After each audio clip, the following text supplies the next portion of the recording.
పిఠాపురం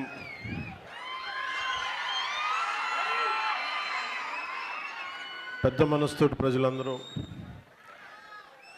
కూటమి అభ్యర్థిగా జనసేన పార్టీ తరపు నుంచి నన్ను ఎమ్మెల్యేగా మీరు గెలిపించారు.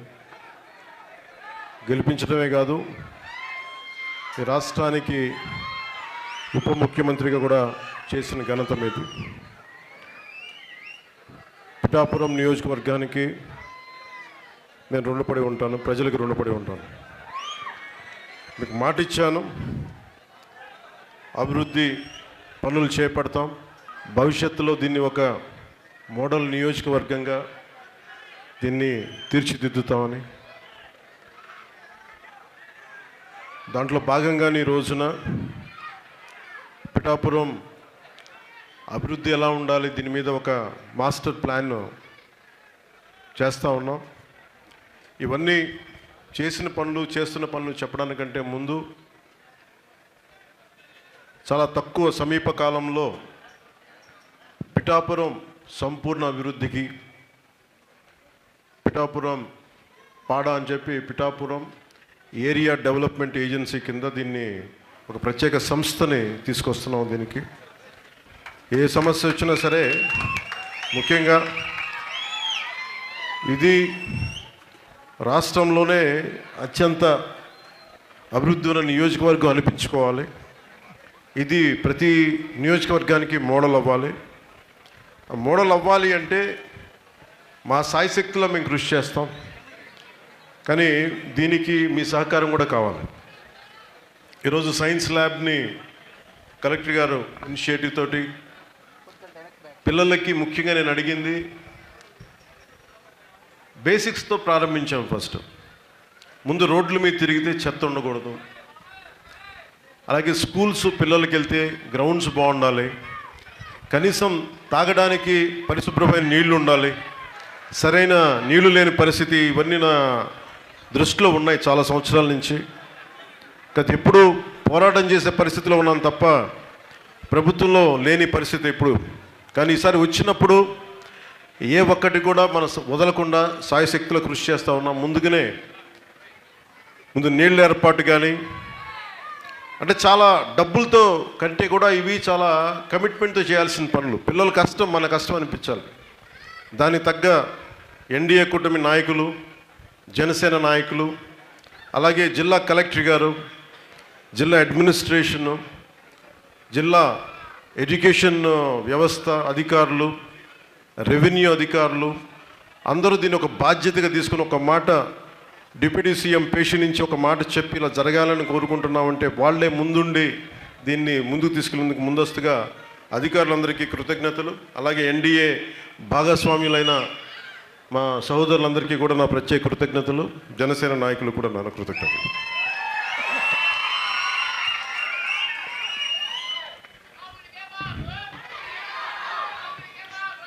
స్లోగన్స్. పిఠాపురం నియోజకవర్గం ఈరోజు ప్రారంభించిన ఈ ప్లేక్స్ కూడా, ఈ శిలాఫలకాలు కూడా పల్లె పండుగ వారోత్సవాల్లో భాగంగా మన నియోజకవర్గంలో 14,48,00,000 అంచనా వ్యయంతో 223 సీసీ రోడ్లని చేపట్టడం జరిగింది. దీని ద్వారా పల్లె రోడ్లన్నీ ప్రధాన రహదారులతో అనుసంధానం చేయడం జరిగింది. అలాగే ఇంకొక 5,44,00,000 అంచనా వ్యయంతో కూడా సీసీ రోడ్లు పనులు త్వరలోనే పర్మిషన్ మంజూరు చేయబడతాయి. 56 లక్షల రూపాయల అంచనా వ్యయంతో నాగులుపల్లి మరియు Gollapolu comprehensive protected welfare scheme కింద పండ్లు మరమ్మతుల్ని మంజూరు చేశాం. దీని ద్వారా కొత్తపల్లి మరియు గొల్లపోలు మండలంలో ప్రతి గ్రామానికి మంచినీటి సరఫరా చాలా తేలికవుతుంది. అలాగే పిఠాపురం మండలం సంబంధించి ప్రస్తుతం పిఠాపురం పట్టణంలో కూడా దూడల సంత సరైన సదుపాయాలు లేవు, పశువుల కొరకు సరైన షెడ్లు లేవు.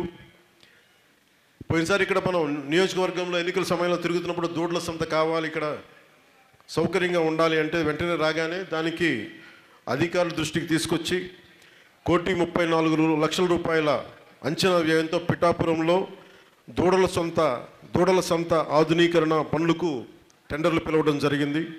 ఈ పనులు ఈ నవంబర్ నెలాఖరులోగా ప్రారంభం కానున్నాయి. అలాగే పిఠాపురంలో టీటీడీ మాడ వీధులను అభివృద్ధి చేసేందుకు 20 లక్షల రూపాయల అంచనాతోటి నిధులు మంజూరు చేయడం జరిగింది. అలాగే 73 లక్షల రూపాయల అంచనాతోటి టీటీడీ కళ్యాణ మండపంలో గల భోజనశాల, డైనింగ్ హాల్ మరియు మండపం అభివృద్ధి కొరకు నిధుల్ని మంజూరు చేయడం జరిగింది.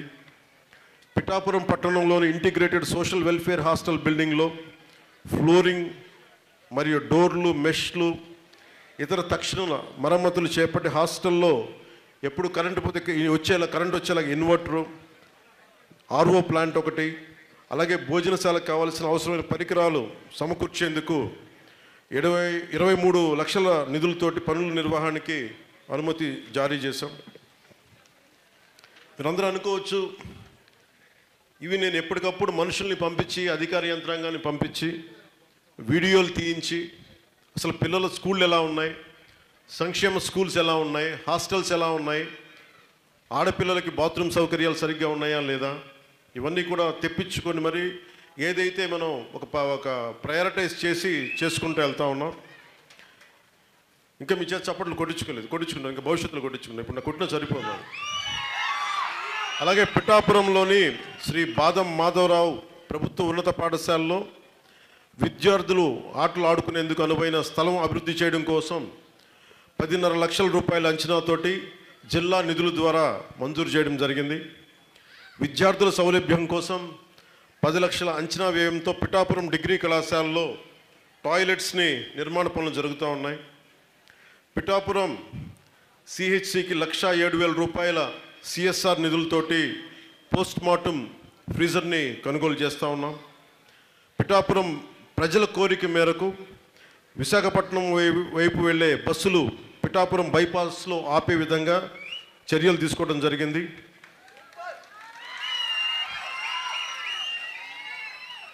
ప్రయాణికుల సౌకర్యం కోసం బైపాస్కి ఒక సైడ్ చేస్తే కాదు, 2 సైడ్లో ఉండాలి. ఎక్కువ మా వాళ్ళు ఎక్కువ అటు ఇటు తిరగాలంటే 2 సైడ్లు, చిన్న బస్ స్టాండ్ కాదు, బస్ స్టాప్ 2 బస్ స్టాప్, పెద్ద బస్ స్టాప్ అడిగితే అధికారులు కొంచెం కష్టం అవుతుందంటే ఇంకొక బస్ స్టాప్ అవతల వైపు పెట్టారు. సో మీ సౌకర్యార్థం మీరు నోటితో చెప్పండి, పనులు నేను చేసుకుంటూ వెళ్ళిపోతాను. ఇటీవలే వరదల సమయంలో బయటికి రావడం అన్నాను. బయటకు వచ్చే ప్రయోజనం ఏంటి? బయటకు వచ్చి పని చేయాలి. వచ్చి నేను బుగ్గలు నిమరడానికి, కన్నీళ్ళు తుడడానికి కాదు, అసలు కన్నీళ్ళు పెట్టకుండా ఉండడానికి నా ప్రయత్నం. Prevention is better. కన్నీళ్ళు కార్చక ముందు కదా కష్టాలు తీర్చాల్సిందే. సో అన్ని కష్టాలు మనం తీర్చలేకపోతే అడ్రస్ చేయాలి. అందుకనే ఏలేరు వరద సమయంలో గొల్లప్రోల్ హౌసింగ్ కాలనీలో నేను పర్యటించినప్పుడు శుద్ధగడ్డ వాగు పొంగిన ప్రతిసారి కాలనీ వాసుల రాకపోకలకు ఎదుర్కొంటున్న సమస్యల్ని ఆ రోజు నా దృష్టికి తీసుకురావడం జరిగింది, గమనించాం. ఆ సమస్యకి పరిష్కారంగా 4 కోట్ల రూపాయల అంచనాతోటి కాలనీ వద్ద శుద్ధగడ్డ వాగుపై వంతెన నిర్మించేందుకు జిల్లా అంటే నిధులు ఎక్కడి నుంచి తీసుకురావాలని తర్జనభర్జనలు పడ్డాం. డబ్బులు లేవు. ఒకవైపు గత ప్రభుత్వం దోచేసింది, కూర్చోబెట్టి అక్కడ మన ఋషికొండ ప్యాలెస్ ఖర్చు పెట్టేశారు. మరి మనకి ఇక్కడ కావాలంటే బ్రిడ్జ్ నిర్మాణం కావాలి. ఎలా అనుకుంటే పాపం అధికార యంత్రాంగం అంతా కింద మీద పడి చాలా కష్టించి, చాలా కష్టపడి జిల్లా ఖనిజ నిధుల ద్వారా మంజూరు చేశారు ఈ 4 కోట్ల రూపాయలు. అంటే మనసుంటే మార్గం ఉండదనడానికి వెతుకుతూ ఉన్నాం. సో దీని ద్వారా ప్రస్తుతం అక్కడ ఉంటున్న 450 కుటుంబాలకి, ముఖ్యంగా అక్కచెల్లెళ్ళకి నేను ఆ రోజు మీకు మాట ఇచ్చాను, మీకు ఆ రవాణా సమస్య తొలగిస్తానని చెప్పి ఈ రోజున మీకు 4 కోట్ల రూపాయలతోటి బ్రిడ్జ్ నిర్మాణం ముందుకు తీసుకెళ్తున్నాం.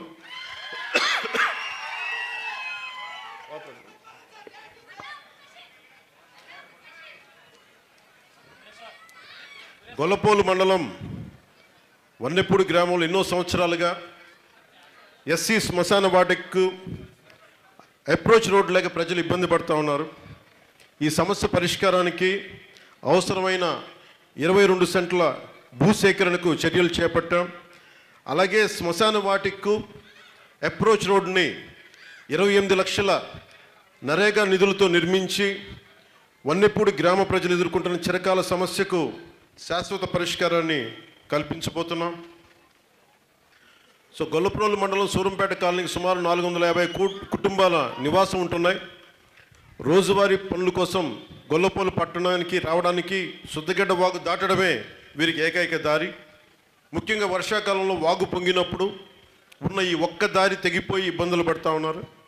ఈ సమస్యకి పరిష్కారంగా అసంపూర్తిగా మిగిలిపోయిన సూరంపేట వంతెన నిర్మాణాన్ని పూర్తి చేసేందుకు 24 లక్షల రూపాయల సిఎస్ఆర్ నిధులను మంజూరు చేసి పనులకి టెండర్లు పిలవడం జరిగింది. పనులు నవంబర్ నెల 2వ వారంలో ప్రారంభమవుతాయి. ఈ వంతెన నిర్మాణంతో సూరంపేటలో నివసిస్తున్న 450 కుటుంబాలకు పొలాలకు నుండి పండిన పంటను కూడా తెచ్చుకునేందుకు రైతులకి చాలా ప్రయోజనంగా ఉంటుంది. గొల్లప్రోలు నగరంలో అసంపూర్తి దశలో నిరుపయోగంగా ఉన్న అర్బన్ ప్రైమరీ హెల్త్ సెంటర్ నిర్మాణాన్ని పూర్తి చేసి ప్రజలకి వైద్య సేవలు అందుబాటులోకి తెచ్చేందుకు 16 లక్షల రూపాయల అంచనాతోటి పనుల నిర్వహణకు సిఎస్ఆర్ నిధుల నుంచి మంజూరు చేయడం జరిగింది. అలాగే అసంపూర్తిగా ఉన్న తహసీల్దార్ ఆఫీస్ బిల్డింగ్ నిర్మాణాన్ని పూర్తి చేసేందుకు 28 లక్షల రూపాయల సిఎస్ఆర్ నిధుల్ని మంజూరు చేశాం. మనం ఉన్న ఈ వేదికలో ఉన్న ఈ స్కూల్ సంబంధించి 449 మంది విద్యార్థులు చదువుతున్న గొల్లప్రోలు జడ్పీ బాలుర ఉన్నత పాఠశాలలో 3 తరగతి గదులు స్లాబ్ లీకేజీల వల్ల నిరుపయోగంగా ఉన్నట్టు గుర్తించాం. 19 లక్షల రూపాయల జిల్లా ఖనిజ నిధులతోటి మరమ్మతులు చేసేందుకు మంజూరు చేయడం జరిగింది. స్కూల్ ప్రిన్సిపల్ శ్రీ శాంతకుమారి గారు కూడా ఈ సందర్భంలో మీకు తెలియజేస్తున్నాం. విద్యార్థుల్లో సైంటిఫిక్ టెంపర్, శాస్త్రీయ జిజ్ఞాస పెంపొందించేందుకు పిఠాపురం నియోజకవర్గంలోని 33 జిల్లా పరిషత్ హై స్కూళ్ళలోని సైన్స్ ల్యాబ్లని ఏర్పాటు చేస్తూ ఉన్నాం. ఇది ఒక్క స్కూల్కి ఇవ్వడం కాదు, సైన్స్ ల్యాబ్ దాదాపు మన నియోజకవర్గంలో ఉన్న 33 జిల్లా పరిషత్ హై స్కూల్ అన్నింటిలోనూ సైన్స్ ల్యాబ్ని ఏర్పాట్లు చేస్తున్నాం. ఒక్కొక్క పాఠశాలకు 30,000 రూపాయలు విలువైన ఫిజిక్స్ కెమిస్ట్రీ ల్యాబ్ పరికరాలను సమకూర్చుతున్నాం. ఇందుకు 9,90,000 రూపాయల సిఎస్ఆర్ నిధుల్ని సేకరించి ఖర్చు చేస్తూ ఉన్నాం. ఇందాక స్కూల్లో విద్యార్థులను అడిగాను, మీకు ఇంకేదైనా కావాలంటే మాకు కంప్యూటర్ ల్యాబ్ కావాలన్నారు. దాన్ని కూడా దృష్టిలో తీసుకొని అన్ని స్కూల్స్కి కూడా కంప్యూటర్ ల్యాబ్ ఉండేలా చర్యలు తీసుకుంటాం. ఈరోజు మీకు ఆ మాట కూడా ఇస్తున్నాం. అలాగే గొల్లప్రోలు మండలంలోని అసంపూర్తిగా ఉన్న మొగలి సూర్యుడు మంచినీటి చెరువు ఆధునీకరణ. సో మీకు ఎంత కోపం ఉంది, పని చేయలేదని. గొల్లప్రోలు మండలంలో అసంపూర్తిగా ఉన్న మన మొగలు సూర్యుడు నుంచి మంచినీటి చెరువు ఆధునీకరణ పనులు పూర్తి చేసి దాని చుట్టూ ఒక 820 మీటర్ల వాకింగ్ ట్రాక్ నిర్మించి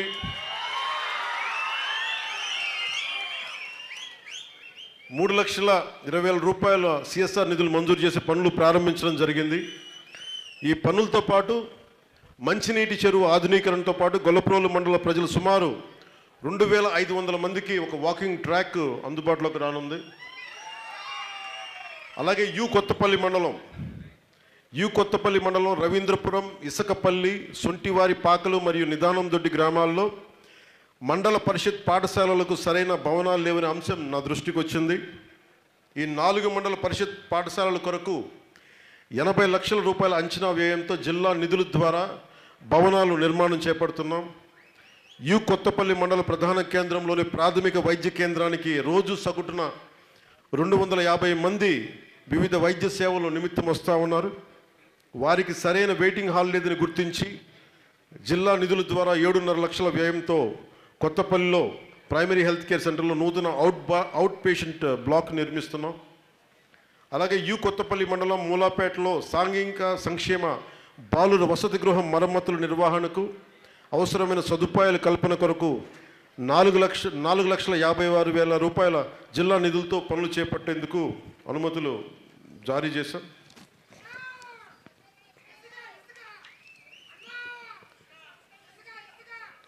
ఇసుకని బకాసుల్లో నమిలేస్తున్నారా? ఇసుక ఉంది. ఇది ఒక సమస్య ఉంది. ఇసుకకి సంబంధించి క్యాబినెట్లో ముఖ్యమంత్రి గారు, గౌరవ ముఖ్యమంత్రి శ్రీ చంద్రబాబు నాయుడు గారు పదే స్వపక్ష సభ్యులకు కానీ ఎన్డీఏ సభ్యులకి అందరికీ చెప్తున్నారు, ప్రజలకి అది ఉచితంగా ఇసుక రావాలి. సొంత పార్టీ ఎమ్మెల్యే లేదు, ఎన్డీఏ పార్టీ ఎమ్మెల్యే లేదు, ఎవరైనా సరే కేసులు పెట్టేస్తామని పాపం చాలా చాలా నా ముందే చాలాసార్లు చెప్తా ఉన్నారు, అధికారులకు చెప్తా ఉన్నారు. ఇసుక అనగానే దాని నుంచి డబ్బు సంపాదన మార్గం అయిపోయింది. ఇసుక అనేది మీ హక్కు. దాని మీద మీరు ఏ ఇసుక ర్యాంపులు మీ సొంత అవసరాలకి మీరు ఇల్లు కట్టుకోవాలి, మీ సొంత అవసరాల కోసం మీరు ఇసుక కావాలంటే మీరే వెళ్ళి పలుగు పార తెచ్చుకొని 2 పారలు తెచ్చుకొని బండిని హైర్ చేసుకొని మీరు తెచ్చుకుంటారంటే మీకు ఛార్జ్ లేదు. మీకు ఇది స్వయాన ముఖ్యమంత్రి గారు మా క్యాబినెట్ మీటింగ్లో చెప్పింది, మీ దృష్టి కూడా వచ్చింది. దాని వాస్తవ రూపంలోకి చాలామందికి ఇసుక మీద డబ్బులు చేసుకోవడం అలవాటు అయిపోయింది చాలామందికి. దానివల్ల ఏంటంటే గబుక్కుని మీకు ఇవ్వడానికి చాలా లక్షలు పెడతా ఉన్నారు. అలాగే అది మీ ఒకటి గుర్తుపెట్టుకోండి, ఇది మీ సొంత అవసరాలకి, మీ ఇల్లు నిర్మాణానికి అది అవసరమైన సామాగ్రి, ముడిసరుకు అది మీ సొంత అవసరాలకి. అలాగే అందరూ బండ్లు పెట్టుకోలేరు కాబట్టి కనీసం అక్కడ రీచ్ల దగ్గర ఏదైనా బండి ఉంటే కనీసం కిలోమీటర్ ఇంత ఖర్చు మీద అక్కడ పెడతా ఉన్నారు. ఆ డబ్బులు పే చేస్తే కనీసం కట్టాల్సింది అది. ఉచిత ఇసుక ఇప్పుడు మేము కూర్చోబెట్టి నేను వచ్చి మీరు ఉచిత ఇసుక అనగానే వచ్చి మా ఇంట్లో ఇసుక వేసేసి వెళ్ళిపోమని వేసుకెళ్ళాను కదా. ఉచిత ఇసుక అని చెప్పి మొత్తం నువ్వే డబ్బులు ఇసుక మొత్తం తీసుకొచ్చే నదీ పరివాహక ప్రాంతాల నుంచి అని గవర్నమెంట్ శాసనసభ్యుల్ని కానీ అధికారులు కానీ అడిగితే కుదరదు. మీరు బండి తెచ్చుకోండి, మీ ఇసుకని మీరు అక్కడ రిజిస్టర్ చేయించుకోండి, దానికి GPS ట్యాగ్ ఉంది దానికి. అది ఎక్కడైనా సరే మీకు కాకుండా దేనికి వాడినా బ్లాక్ మార్కెట్లో వాడినా చర్యలు ఉంటాయి. అందుకని ఇసుక మీకు హక్కు. ఇది జిల్లా కలెక్టర్ గారి దృష్టికి తీసుకురండి, ఎస్పీ గారి దృష్టికి తీసుకురండి. ఎందుకంటే మీరు మేము మాట్లాడుతూ ఉన్నాం, మేము క్యాబినెట్లో మాట్లాడుతూ ఉన్నాం, మేము ఎలాంటి తప్పులు ఉపేక్షించమని చెప్తున్నాం. అవసరమైతే అధికారులను సస్పెండ్ చేయండి మిమ్మల్ని ఇబ్బంది పెడితే అని కూడా ముఖ్యమంత్రి గారు డైరెక్ట్గా అందరికీ ఆదేశాలు ఇచ్చారు. ఇంకా ఇసుక కొరత ఉంది, రేట్లు పెంచేస్తున్నారంటే తప్పు మీరు చూసుకోవాలి. మీరు బలంగా లేకపోతే మటుకు ఇలాగ దోచేస్తుంటారు. మీరు కూడా బలంగా ఎదురు తిరగండి. ఎందుకంటే ముఖ్యమంత్రి గారు ఆయన ఇచ్చిన ఇన్స్ట్రక్షన్ చాలా చాలా స్పష్టంగా ఉంది. అందుకని గత ప్రభుత్వంలో జరిగిన తప్పుల్ని ఈసారి జరగనివ్వకుండా సాయశక్తిలో పడుతున్నాం. కాకపోతే అందరికీ తింటం అలవాటు అయిపోయింది. అది మార్చుకోవాలంటే మీరు ఎలక్షన్స్ మార్పు ఎలా పట్టుకొచ్చారు? మీరు రోడ్ల మీదకి వస్తే మార్పు వచ్చింది, మీరు నిజాయితీగా ఉంటేనే మార్పు వచ్చింది. ఈరోజు ఇసుక మీ సొంత అవసరాల కోసం మీ బండి మీరు తెచ్చుకుంటే ఎవరు మిమ్మల్ని ఛార్జ్ చేయరు. అది ఉచితమైన ఇసుక అంటే ఉచితమైన ఇసుకే, దాని దృష్టిలో పెట్టుకోండి. అలాగే పిఠాపురం భవిష్యత్తులో మంజూరు చేయబడతాయని కూడా తెలియజేసుకుంటా ఉన్నాను. భవిష్యత్తులో పిఠాపురం మొదటిసారి ముందుగా చెప్పినట్టుగా Pithapuram area development agency Pithapuram నియోజకవర్గ సమగ్ర అభివృద్ధి కొరకు అన్ని శాఖల సమన్వయంతో నియోజకవర్గ అభివృద్ధిని పదంలో నిలబెట్టడం కోసం త్వరలోనే పిఠాపురం ప్రాంత అభివృద్ధి సంస్థని ఏర్పాటు చేస్తూ ఉన్నాం. పిఠాపురం సిహెచ్సికి రోజువారీగా వస్తున్న రోగుల సంఖ్యని ఇక్కడ నెలవారీగా చేస్తున్న ఆపరేషన్లు బట్టి ఇక్కడ 30 పడకల ఆసుపత్రిని 100 పడకల ఆసుపత్రికి అప్గ్రేడ్ చేయాల్సిన అవసరం ఎంతో ఉంది. దీని ద్వారా ఈ ఆసుపత్రిలో పనిచేసే డాక్టర్ల సంఖ్య పెరుగుతుంది. దీని ద్వారా ఇక్కడ రక్త పరీక్షల ల్యాబ్ మరియు ఆధునిక స్కానింగ్ సదుపాయాలు మంజూరవుతాయి. దీని కొరకు 39,76,00,000 అంచనా వ్యయంతో ప్రభుత్వానికి నివేదిక సమర్పించడం జరిగింది. ఇది త్వరలోనే మంజూరు కాబోతుంది, ఆ మాట నేను మీకు ఇస్తున్నాను. అలాగే సామాన్యులకి అందుబాటులో కళ్యాణ మండపాలు ఉండాలి అన్న ఆలోచనతో అతి తక్కువ రుసుముతో అతి తక్కువ డబ్బుతో ప్రజల కొరకు 2 కోట్ల అంచనా వ్యయంతో కొత్తపల్లి మండలంలో నూతనంగా టీటీడీ కళ్యాణ మండపాన్ని నిర్మాణానికి చర్యలు తీసుకోబోతున్నాం. అలాగే సెరికల్చర్ రైతుల యొక్క సమస్యల పరిష్కార దిశగా చర్యలు చేపడుతున్నాం. AP state sericulture research and development institute Hindupur నుండి శాస్త్రవేత్తలతో కూడిన బృందాన్ని రప్పించాం. నేను రాత్రే మాట్లాడాం, ఈరోజు పొద్దున్నే ఇక్కడ ల్యాండ్ అయ్యారు. వాళ్ళు ఎందుకు ఈ సమస్య ఉందనేది వాళ్ళు పరీక్షలు చేస్తారు. అలాగే మన నియోజకవర్గంలో ప్రజలకు ఆహ్లాదకరమైన సుందర వాతావరణ కల్పన కొరకు నగర వనాలు ఎప్పుడు చుట్టుపక్కల పచ్చగా ఉండాలి. నగరవనం అభివృద్ధి కొరకు అనువైన స్థలాన్ని గుర్తించాం. ₹1 కోటి అంచనా వ్యయంతో అటవీ శాఖకు ప్రతిపాదనలు పంపాం. మీకు నగరవనం ఒకటి ఏర్పాటు చేస్తున్నాం. పిఠాపురం పట్టణంలో మరుగునీటి వ్యవస్థని చక్కదిద్దేందుకు ప్రణాళిక కింద సీవేజ్ ట్రీట్మెంట్ ప్లాంట్ల నిర్మాణానికి 6 అనువైన ప్రదేశాల్లో 2 ఎకరాల 40 సెంట్ల భూమిని గుర్తించి భూసేకరణ ప్రక్రియకి చేపట్టాం. అలాగే గొల్లప్రోలు మండలం చెందుర్తి గ్రామ విద్యార్థుల 9వ తరగతి చదవడానికి 15 కిలోమీటర్ల దూరం ప్రయాణిస్తున్నారన్న విషయం నా దృష్టికి రాగానే ఎంపీ యూపీ చెందుర్తి గొల్లప్రోలు మండలాల నుంచి వచ్చే ఏడాది నుండి హై స్కూల్గా అప్గ్రేడ్ చేయడానికి చర్యలు చేపడుతున్నాం. ఆల్రెడీ మనం పూర్తి చేసిన పనులు ఎన్డీఏ కూటమి గౌరవ ముఖ్యమంత్రి చంద్రబాబు నాయుడు గారి ముఖ్యమంత్రిగా అధికారంలోకి వచ్చి నేను డిప్యూటీ సీఎంగా అధికారంలోకి వచ్చిన 5 నెలల కాలంలో పూర్తి చేసిన అభివృద్ధి పనుల వివరాలు కూడా మీకు తెలియజేస్తూ ఉన్నాను. పిఠాపురం నియోజక పరిధిలోని 32 ప్రాథమికోన్నత పాఠశాలకు ఒక్కొక్కటికి ₹25,000 విలువ చేసే 2 క్రీడా సామాగ్రి కిట్లని పంపిణీ చేశాం. ఇందుకు ₹16 లక్షల సిఎస్ఆర్ నిధులను వెచ్చించాం. పిఠాపురంలోని కమ్యూనిటీ హెల్త్ సెంటర్లో వైద్య సేవలు సదుపాయాలు మెరుగుపరిచేందుకు సివిల్ అసిస్టెంట్ సర్జన్, మెడికల్ ఆఫీసర్స్ను, 3 స్టాఫ్ నర్సులను, 1 జనరల్ డ్యూటీ అటెండెంట్ని నియమించి ఎక్స్రే యూనిట్ని పునరుద్ధరించాం.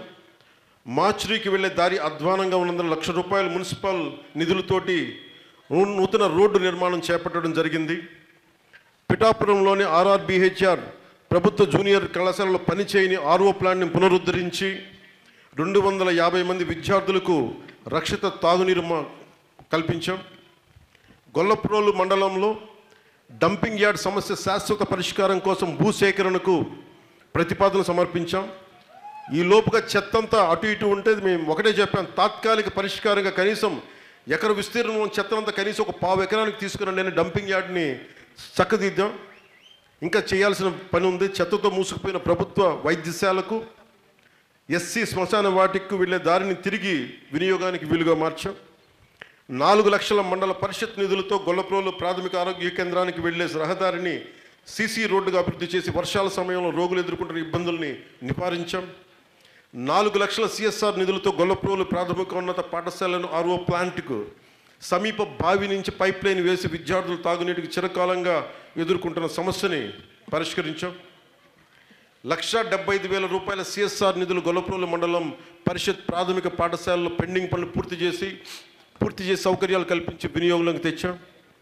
2 లక్షల సిఎస్ఆర్ నిధులతో గొల్లప్రోలు మండలం చేబ్రోలు సాంఘిక సంక్షేమ బాలికల వసతి గృహంలో RO ప్లాంట్ ఏర్పాటు చేసి విద్యార్థులకు తాగునీటి సమస్యని పరిష్కరించాం. గొల్లప్రోలు మహిళా జూనియర్ కళాశాల విద్యార్థులకు కంప్యూటర్ సైన్స్లో శిక్షణ కోసం ₹1,10,000 సిఎస్ఆర్ నిధులతో 2 కంప్యూటర్లని కళాశాలలకు అందజేశాం. ₹65,000 సిఎస్ఆర్ నిధులు వెచ్చించి గొల్లప్రోలు మండలం తాటిపర్తి జడ్పీ హై స్కూల్ ఆవరణలో ప్రమాదకరంగా ఉన్న ఒక విద్యుత్ స్తంభాన్ని వేరే ప్రదేశానికి మార్చి వెంటనే రక్షణ ఏర్పాట్లు చేయాలి. ఇది నాకు చాలా కదిలేసింది. ఈ హై స్కూల్ వాతావరణంలో, జడ్పీ హై స్కూల్ వాతావరణంలో పిల్లలు తిరుగుతుంటే కరెంటు స్తంభం అడ్డుగా ఉంది. నా దృష్టికి రాగానే ముందు తీసేయండి అని చెప్తే పాపం పేషి వెంటనే మాటిన అధికారులు, ఉన్నతాధికారులతో దాన్ని వెంటనే చేసినందుకు వారికి మనస్ఫూర్తిగా నా కృతజ్ఞతలు తెలియజేసుకుంటున్నాను. గొల్లప్రోలు మండలం తాటిపర్తి జిల్లా పరిషత్ హై స్కూల్ విద్యార్థులు 10వ తరగతి పరీక్షలు రాసేందుకు 15 కిలోమీటర్ల దూరంలో ఉన్న పరీక్షా కేంద్రానికి వెళ్లాల్సిన అవసరం లేకుండా తాటిపర్తి జిల్లా పరిషత్ హై స్కూల్లోనే పరీక్షలు రాసేలా 10వ తరగతి పరీక్ష కేంద్రం ఏర్పాటు చేశాం. అలాగే కొత్తపల్లి మండలంలో కలువలదొడ్డి, వెంకట్రాయపురం ప్రాథమిక పాఠశాలల్లో ₹90,000 సిఎస్ఆర్ నిధులతో 2 వాటర్ ప్యూరిఫైర్స్ని ఏర్పాటు చేశాం. కొత్తపల్లి మండలం నాగులపల్లి జడ్పీహెచ్ఎస్ స్కూల్ పాఠశాలలో ₹40,000 సిఎస్ఆర్ నిధులతో విద్యుత్ సదుపాయం కల్పించాం. కొత్తపల్లి ప్రాథమిక ఆరోగ్య కేంద్రంలో పుట్టిన నవజాత శిశువులను శుభ్రం చేసేందుకు కనీసం వేడినీటి సౌకర్యం లేదని తెలిసిన వెంటనే వేడినీటి కోసం గీజర్ సదుపాయం, అలాగే స్వచ్ఛమైన రక్షిత మంచి తాగునీరు అందించేందుకు వాటర్ ప్యూరిఫైర్ లేవనే విషయాన్ని గుర్తించి తక్షణమే వాటిని సిఎస్ఆర్ నిధులతోటి గీజరు వాటర్ ప్యూరిఫైర్ ఏర్పాటు చేశాం. అలాగే మన పిఠాపురం నియోజకవర్గంలో అర్హులైన పెన్షన్దారులు 39,997 మంది. ప్రతి నెల ప్రభుత్వం నుండి వీరికి మన పిఠాపురం నియోజకవర్గానికి సంబంధించి 16 కోట్ల రూపాయల 68 లక్షల రూపాయల నిధులు వీరికి పెన్షన్గా ఇస్తున్నాం. అలాగే ఎల్పిజి కనెక్షను 94,121 అయితే అర్హులైన లబ్ధిదారులు 76,446. ఒక సిలిండర్ పైన సబ్సిడీ 831 రూపాయలు 50 పైసలు. ఒక సంవత్సరానికి 3 సిలిండర్లు చొప్పున ఈ ప్రభుత్వానికి అవుతున్న ఖర్చు మన పిఠాపురం నియోజకవర్గానికి సంబంధించి 19 కోట్ల 6 లక్షల రూపాయలు పిఠాపురానికి ప్రభుత్వం అందిస్తుంది.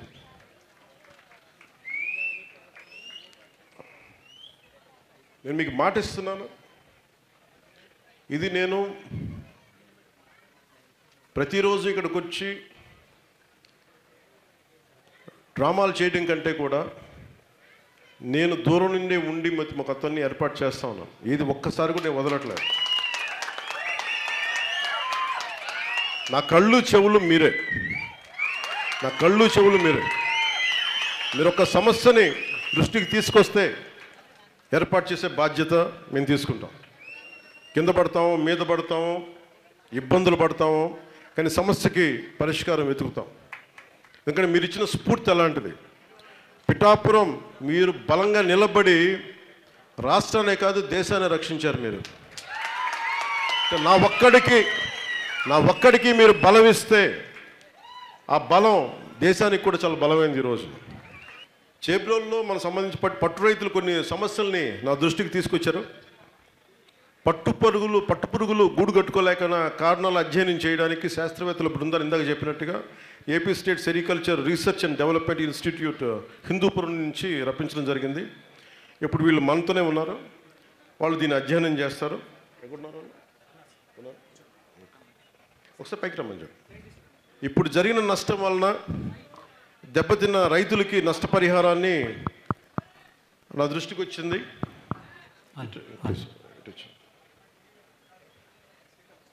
నమస్కారం. రండి.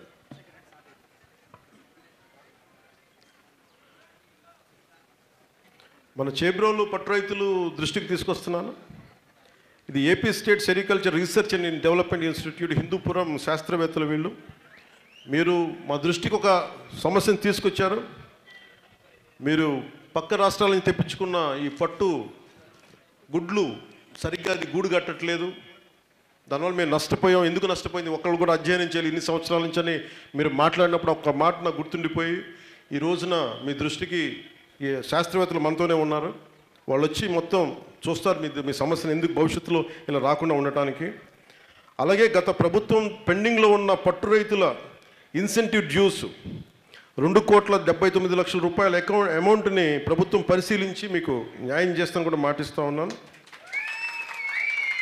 అలాగే ఇప్పుడు పట్టు పురుగులు ఈ గూడు కట్టుకోలేని పరిస్థితికి నష్టం వాటిల్లిందని మీరు అందరూ చెప్తున్నారు.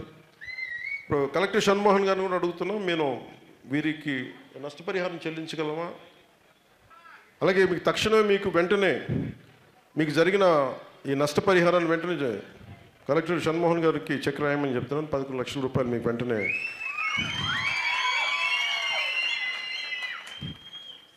వెళ్ళిపోతాను అకౌంట్స్కి. ఈవినింగ్ వెళ్తే మళ్ళీ మా వాళ్ళు చంపేస్తారు కదా, మీరు ఈవినింగ్ పంపించు.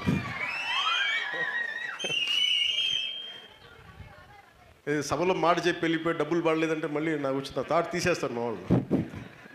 సో ఇది డిప్యూటీ డైరెక్టర్ సెరికల్చర్ గారు మీకు 11 లక్షల చెక్ మీకు ఇస్తున్నారు. ఇచ్చిన మాట ప్రకారం చప్పట్లతో అభినందించవలసిన సమయం. 11 లక్షల తక్షణ సహాయం. ఈ చెక్ ఇచ్చేసారు మళ్ళీ తీసుకున్నారు అనుకోండి, ఇవ్వట్లు వాళ్ళ అకౌంట్లు వేయాలి కదా, అందరూ వీడియో తీసి ఈవినింగ్ వెళ్ళిపోతుంది. ఓకే అమ్మా, థ్యాంక్ యూ. దీంట్లో ముఖ్యంగా మన ఉప్పాడ తీర ప్రాంతంలో కొన్ని సమస్యలు నా దృష్టికి వచ్చినాయి. ముఖ్యంగా మత్స్యకారులకు సంబంధించి మత్స్యకారులకు సంబంధించి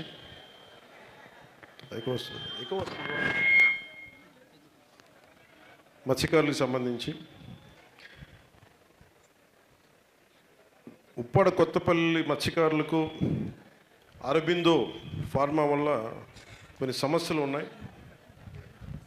చేపలు ఇక్కడ చనిపోతూ ఉన్నాయి, వాళ్ళ మత్స్య సంపద చచ్చిపోతూ ఉంది. అలాగే 974 కిలోమీటర్ల తీర ప్రాంతం మంది. దీంట్లో ముఖ్యంగా ఫార్మా ఇండస్ట్రీస్ ఈ పొల్యూటెడ్ వాటర్ని సరిగ్గా శుద్ధి చేయకుండా సముద్రంలో పంపించేయడం వల్ల మత్స్య సంపద చచ్చిపోతుంది. ఇది చాలా బాధగా ఉంది. మేము జీవనోపాధి కోల్పోతున్నామని తీర ప్రాంతంలో ఉన్నంత మత్స్యకారులు అందరూ కూడా నా దృష్టికి పదే తీసుకొచ్చారు. ఈరోజు కూడా ఉప్పాడ ప్రాంతం నుంచి మత్స్యకారులు నాకు అదే సమస్యను తీసుకొచ్చారు. అంటే అభివృద్ధి ఉండాలి, అలాగే ఒక పరిశ్రమ అభివృద్ధి జరుగుతున్నప్పుడు మిగతా వాళ్ళు జీవనోపాధి కోల్పోకుండా ఎలా ఉండాలని చాలా కష్టమైన విషయం బ్యాలెన్స్ చేయటం. ఫార్మా వల్ల దేశానికి ఆదాయం ఉంది, కానీ దానివల్ల కొన్ని యాజమాన్యాలు ముఖ్యంగా అరబిందో ఫార్మా కానీ దివీస్ ఫార్మా కానీ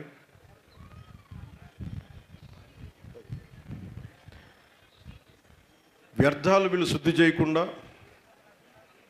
సముద్రంలో కలిపేయటం వల్ల మత్స్య సంపద కోల్పోయి చాలామంది నష్టపోతూ ఉన్నారు. ఒకవైపు చాలా పర్యాయాలు నేను పొల్యూషన్ కంట్రోల్ బోర్డు, ఎన్విరాన్మెంట్ అధికారులందరితో కూర్చొని మాట్లాడినప్పుడు మేము మాట్లాడితే అన్నీ బాగానే ఉన్నాయి, అన్ని రూల్ ప్రకారమే చేస్తున్నామని చెప్తున్నారు అరబిందో ఫార్మా వాళ్ళు కానీ అలాగే దివీస్ కానీ. ఇది కొంచెం లోతైన విషయం. ఇది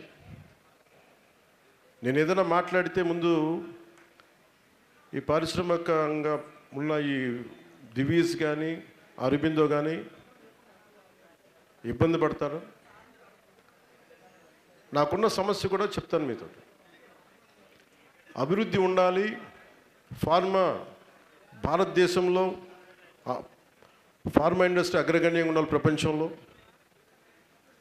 కానీ లాభాల బాటలో జరుగుతున్న నష్టాన్ని కూడా మీరు గుర్తించాలని కోరుకుంటున్నాను. అసలు ఏం తప్పులు జరగట్లేదు, అన్నీ బాగున్నాయి అని అంటే మరి ఇంతమంది వచ్చి నాకు కంప్లైంట్ ఇవ్వరు. అందుకని ఈ సందర్భంగా కలెక్టర్ గారికి, అడ్మినిస్ట్రేషన్కి, అందరికీ కూడా తెలియజేసిన డిప్యూటీ సీఎం పేషీకి కూడా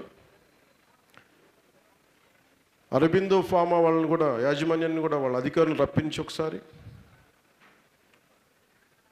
మత్స్యకార సంఘాలతో కూర్చోబెట్టి వారు ఎదుర్కొంటున్న సమస్యలను వివరించండి, ఒక కోఆర్డినేషన్ మీటింగ్ పెట్టించండి. అలాగే పొల్యూషన్ కంట్రోల్ బోర్డులో తోటి అధ్యయనం చేయించండి. ఎందుకంటే ఇవి భవిష్యత్తులో అడ్రస్ చేయకపోతే, ముఖ్యంగా అరబిందో యాజమాన్యానికి, దివీస్ యాజమాన్యానికి చెప్తా ఉన్నాను, అసలు సమస్య లేదని మీరు చెప్పకండి, సమస్య ఉంది. ఆ సమస్యని మీరు ఎలా మిటిగేట్ చేస్తారు? సిఎస్ఆర్ నిధులు ఇచ్చేసి చేతులు దులుపుకుంటే సరిపోదు. మీరు సిఎస్ఆర్ నిధులు ఇవ్వకపోయినా పర్లేదు, కానీ మత్స్య సంపదని రక్షించే బాధ్యత కూడా మీరు తీసుకోవాలి. మీరు ఎదగాలని మనస్ఫూర్తిగా నేను కోరుకుంటున్నాను. దానికి తగ్గ వాతావరణం, సౌకర్యం అన్నీ కల్పిస్తాం. కానీ మత్స్య సంపద ఇబ్బంది అయిపోతున్నప్పుడు, తద్వారా మత్స్యకార సమాజానికి ఇబ్బంది కలుగుతున్నప్పుడు ప్రభుత్వ పరంగా మేము మాట్లాడాల్సి వస్తుంది. ఆ సందర్భంగా నేను మాట్లాడుతున్నాను. అలాగే ఒకసారి పొల్యూషన్ కంట్రోల్ బోర్డు అధికారులు కూడా దీని మీద ఒకసారి దృష్టి పెట్టమని మనస్ఫూర్తిగా కోరుకుంటున్నాను.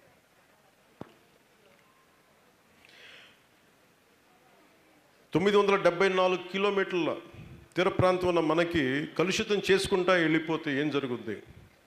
ఈరోజు మత్స్య సంపద కోల్పోయింది. గోదావరి జిల్లాలో నీళ్లున్నాయి. ఒకప్పుడు పంట భూములు పశ్చిమ గోదావరి జిల్లా మొత్తం. ఈరోజు మొత్తం ఎక్కువ పంట, డబ్బులు వస్తున్నాయి, దేశంలో అగ్రగామి, కానీ తాగడానికి నీళ్ళు లేవు మనకి. కొద్ది రోజులతో డబ్బులు తినం మనం. ఉన్న నీళ్లు కూడా పోతా ఉన్నాయి, పచ్చగా ఉన్నాయి నీళ్ళే. అందుకే ఈ రోజున ఎక్కడి నుంచో దూరం నుంచి మన తూర్పుగోదావరి నుంచి పక్కనే నదీలు మనకి ప్రవాహం, మనకి నదీ పరివాహక ప్రాంతం అయ్యింది, కలుషితం చేసుకొని ఈ రోజున తూర్పుగోదావరి జిల్లా ధవళేశ్వరం బ్యారేజ్ నుంచి నీళ్లు తీసుకోవాల్సిన పరిస్థితి వచ్చింది పశ్చిమ గోదావరికి. ఇప్పుడు తూర్పుగోదావరి జిల్లాకు కూడా అదే సమస్య వస్తే మీరు నీళ్ళకి ఎక్కడికి వెళ్తారు? అందుకని దీన్ని కొంచెం అందరం కొంచెం లోతుగా అధ్యయనం చేయాలి. దీని క్యాబినెట్లో కూడా నేను మాట్లాడుతాను దీన్ని. అలాగే ముఖ్యంగా అరబిందో ఫార్మా వాళ్ళకి నేను మీ దృష్టికి తీసుకొస్తున్నాను. ప్రధానమంత్రి మోడీ గారు, మహాత్మా, అలాగే దివీస్ వాళ్ళకు కూడా ఈ మెసేజ్, దివీస్కి, అరబిందో ఫార్మాకి, కలుషితం అవుతున్న ప్రతి ఇండస్ట్రీస్కి కూడా మీకు ప్రధానమంత్రి గారు చెప్పింది investment summit, renewable energy investment సమ్మిట్లో గాంధీనగర్ గుజరాత్లో చెప్పింది మీ దృష్టికి తీసుకొస్తున్నాను. భూమి మన అవసరాలను తీర్చడానికి తగినంత వనరులు కలిగి ఉంది, కానీ మన అత్యాశను తీర్చడానికైతే లేదు. పచ్చదనం, భవిష్యత్తు తరాలకు ఇవ్వబోయే పర్యావరణం, నెట్ జీరో ఎమిషన్స్ అనేవి కేవలం అలంకార పదాలుగా కాకుండా భారతదేశం యొక్క బాధ్యతగా తీసుకున్నాం. ఇది సనాతన ధర్మ సంస్కృతిలో, జీవన శైలిలో భాగం. సనాతన ధర్మం ఎందుకు చెప్తున్నా అంటే, సనాతన ధర్మం ప్రతిసారి మనం పూజారులు, ఇక్కడున్న పండితులు నీళ్ళు ఇచ్చి కూడా ఇది గంగతో సమానం అంటారు. గంగ ఇక్కడ మనకు లేకపోయినప్పటికీ అంటే గంగాజలంతో సమానం అని. కానీ నీటి వనరులనే మనం అన్ని కలుషితం చేసుకుంటూ వెళ్ళిపోతే ఎక్కడికి పారిపోతాం? కలుషితం చేస్తున్న పారిశ్రామికవేత్తలు కూడా ఒకసారి మీ దృష్టికి తీసుకొస్తున్నాను. ప్రతిసారి శుద్ధి చేసుకోవాలంటే నీళ్ళలో దిగాలి, గంగమ్మ తల్లికి మునిగినట్టు పూజలు చేసుకుని అన్నీ చేస్తాం. కానీ నీటి వనరులను మట్టుకు రక్షించుకునే బాధ్యత మనం ఎవరిని తీసుకోవట్లా. నేను అందరికీ, పంచాయతీ అధికారులు కూడా నేను చెప్పింది, ఉన్నతాధికారులకు కూడా, ముందు పెద్ద ప్రాజెక్టులు వచ్చే వరకు కనీసం మన ఊళ్ళలో ఉన్న మంచినీటి చెరువుల్ని బాగు చేసుకుందాం. చెరువు అనగానే మట్టి తవ్వేసుకొని వెళ్ళిపోదాం, అమ్మేసుకుందాం, ట్రాక్టర్కి ఇంత 2,000 రూపాయలు 10,000 రూపాయలు వస్తాయని చెప్పి అమ్మేసుకోకుండా అట్లా పుడికి తీయటం వేరు, చెరువుని తవ్వేయడం వేరు. అందుకని దాన్ని దృష్టిలో పెట్టుకొని చెరువులను కూడా సంరక్షించుకోవాలి. అలాగే భారతదేశం దివీస్కి, అరబిందో వాళ్ళకు కూడా చెప్తున్నాం ప్రధానమంత్రి గారి మాటల్లో, నెట్ జీరో ఎమిషన్, పర్యావరణ పరిరక్షణ ఇవన్నీ అలంకార పదాలుగా కాకుండా భారతదేశం యొక్క బాధ్యతగా తీసుకున్నాం. ఇది సనాతన ధర్మ సంస్కృతిలో, జీవన శైలిలో భాగమని చెప్పారు ఆయన. భారతదేశం అభివృద్ధి చెందుతున్న దేశంగా, ఆర్థిక వ్యవస్థగా ఈ బాధ్యతలను స్వీకరించకుండా ఉండడానికి ఒక సమంజసమైన కారణం ఉంది.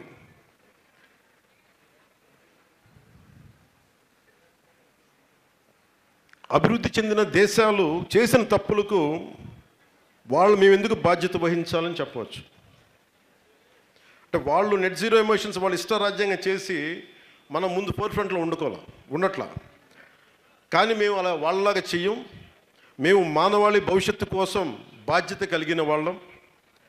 ప్యారిస్ క్లైమేట్ కమిట్మెంట్ని భారతదేశంలో ఉన్న గడువు కన్నా 9 సంవత్సరాల ముందుగానే చేరుకోవడానికి మనస్ఫూర్తిగా పనిచేసి ఈ ఘనత సాధించిన మొదటి G20 దేశంగా భారతదేశం అవతరించింది. ఈ అభివృద్ధి చెందిన దేశాలు సాధించలేనివి, చేయలేనిది మన దేశం సాధించింది. మాట ఇవ్వకుండా, మాట చెప్పకుండా ముందస్తుగా చేయడానికి చేసేసాం. ఇలాంటివి ఎన్నో ఉన్నాయి. అందుకని ముఖ్యంగా మన పీఠాపురంలో పర్యావరణ పరిరక్షణకు సంబంధించి మంచినీటి చెరువులు కానీ, తీర ప్రాంతం కాలుష్యం కానీ, పరిశ్రమలు రావాలి. కాకినాడ SEZ సమస్య ఉంది. 900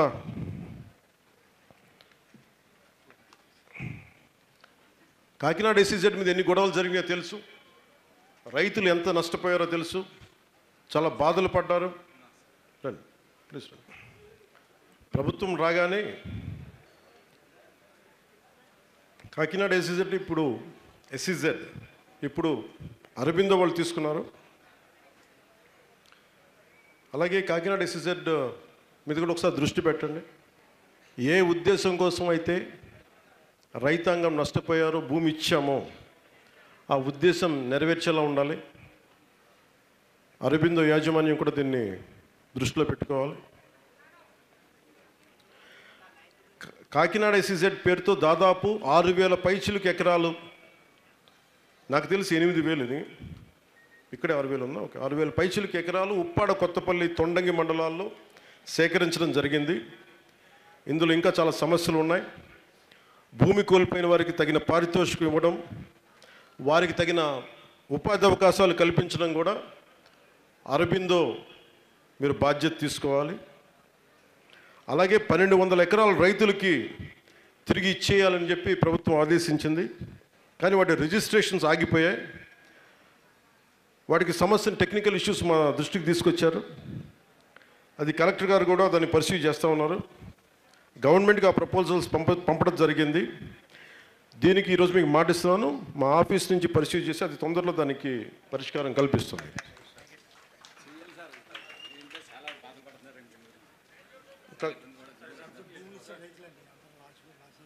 అది చెప్పాను. అలాగే నష్టపోయిన రైతాంగానికి, ఎందుకంటే దీన్ని ఎక్కడో చోట ఒక హ్యాండిల్ చేయాలి. అందుకే నేను ఎవరిని పారిశ్రామికవేత్తల్ని విడిగా కలవడం నాకు ఇష్టం ఉండదు. చాలాసార్లు కొంతమంది వచ్చి నేను కలుస్తాను. ఎందుకు కలవనంటే ముందు నాకు ప్రజలు చాలా ముఖ్యం. మీ సమస్యని పరిష్కరించిన తర్వాత వాళ్ళందరినీ కూర్చోబెట్టి మధ్యవర్తిత్వం వహించి, ఎందుకంటే నేను అభివృద్ధి కావాలని కోరుకునేవాడిని, సామాజిక న్యాయం జరగాలని కోరుకునేవాడిని, అలాగే ఆర్థిక పరంగా మీ అందరికీ అభివృద్ధి ఉండాలని కోరుకునేవాడిని. సో ఆ దృష్టిలో నేను విడిగా కలవను అందరినీ. చాలాసార్లు ప్రయత్నించినా కానీ ఎప్పుడు ఎందుకు కలవలేదని ఈరోజు పబ్లిక్గా చెప్తున్నాను. మీరు నమ్మి మాకు న్యాయం జరిగింది అన్న తర్వాత ఎవరైనా ఏ పారిశ్రామికవేత్తలైనా కలుస్తాను, అవసరం మీకు తెలియజేసుకోండి. అలాగే ఇందాక సోదరు అడుగుతూ ఉన్నారు, ఆడబిడ్డలో మానప్రాణ రక్షణకి ఏంటి అని. ఇది మొన్న వైఎస్ జగన్నాథపురం, ఏలూరు జిల్లాలో కూడా మాట్లాడిన విషయం గురించి మీరు ఒకసారి ఆలోచించండి. 5 ఏళ్ల పిల్లల్ని రేపులు చేసే మనుషులు, 3 ఏళ్ల పసికందుల్ని రేపు చేసే నీచులు, దుర్మార్గులు, ఒకే ఇంట్లో ఇద్దరిని దొంగతనానికి వచ్చి దొంగతనం చేసి మళ్ళీ మానభంగం చేసి వెళ్ళిపోయే నీచులు. వీటికి పరిష్కారం ఏమని చెప్పండి. అసలు ఎందుకు పెరిగినాయి సడన్గా? ప్రైమరీ మనిషి మనస్తత్వం, దుర్మార్గం. దానికి కులం లేదు, మతం లేదు, ప్రాంతం లేదు. నీచమైన మనసు ఉన్నప్పుడు ఇలాంటి తప్పుడు పనులే చేస్తారు. మరి ఇలాంటి వాళ్ళు చేస్తామంటే మనం ఏం చేయాలి? ఒకసారి ఎందుకు ఒక ప్రభుత్వం ఉన్నప్పుడు పెరుగుతాయి, ఒక ప్రభుత్వం ఉన్నప్పుడు తగ్గుతాయి. ఇప్పుడు మనం చూస్తున్నది గత ప్రభుత్వం తాలూకు వారసత్వం. నేను ఎందుకు ఈ మాట అంటానో నా వైపు ఆర్గ్యుమెంట్ మీకు తెలియజేస్తాను. ఇంట్లోకి గౌరవ ముఖ్యమంత్రి గారు సతీమణిని ఆ రోజున అసెంబ్లీలో దూషించారు. ఇక నా సంగతి మీ అందరికీ తెలిసింది, నన్ను ఎలా దూషించారో. ఏ స్థాయికి పెరిగిపోయారంటే గత ప్రభుత్వంలో అప్పటి ముఖ్యమంత్రి కనుక ఆదేశిస్తే నన్ను చంపేస్తానని ఒకడు, మా ఇంట్లో ఆడపడుచుల మీద అఘాయిత్యం చేస్తాను ఇంకొకళ్ళు, నా చిన్న బిడ్డలను చూడకుండా వాళ్ళను కూడా మానభంగాలు చేస్తామని చెప్పే సన్నాసులు. ఒక తండ్రిగా, ఒక భర్తగా, ఒక సగటు పౌరుడిగా నా కోపం రాకుండా ఎందుకు ఉంటాయి? కానీ ఆ రోజున్న ఒక్క పోలీస్ కూడా, ఎయిదర్ డీజీపీ, ఇంటెలిజెన్స్ ఐజీ కానీ, లా అండ్ ఆర్డర్ వ్యక్తులు కానీ ఒక్కడు మాట్లాడలా. They are threatening. Pawan Kalyan చంపేస్తాం, పవన్ కళ్యాణ్ ఇంట్లో ఆడవాళ్ళని మానభంగాలు చేస్తామంటే మాట్లాడకపోతే ఏమైపోద్దంటే, పోలీసులు యాక్షన్ తీసుకోకపోవటం వల్ల ఇప్పుడు ఇళ్లలోకి వచ్చి రేపులు చేసేస్తున్నారు. ఎందుకంటే అలవాటు అయిపోయింది. అందుకే ప్రభుత్వం పనిచేయడం మానేసింది.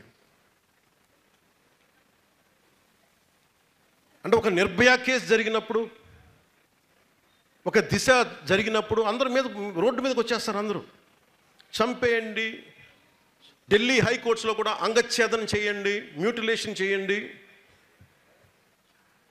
దానికంటే ముందు ఏం చేయాలి? ఎన్కౌంటర్లు చేసేయండి. ఇది ప్రజల నుంచి వస్తున్న, తెలంగాణలో మీరు అందరం చూసాం, మనందరం. మీడియా మాట్లాడదు దాని మీద, కానీ మీరు మాట్లాడాల్సింది ఇంక్లూడింగ్ మీడియాతో సహా, వారికి కొమ్ము కాసిన ఛానల్స్ కూడా మీరు ఎలాంటి డిబేట్స్ పెట్టాలి?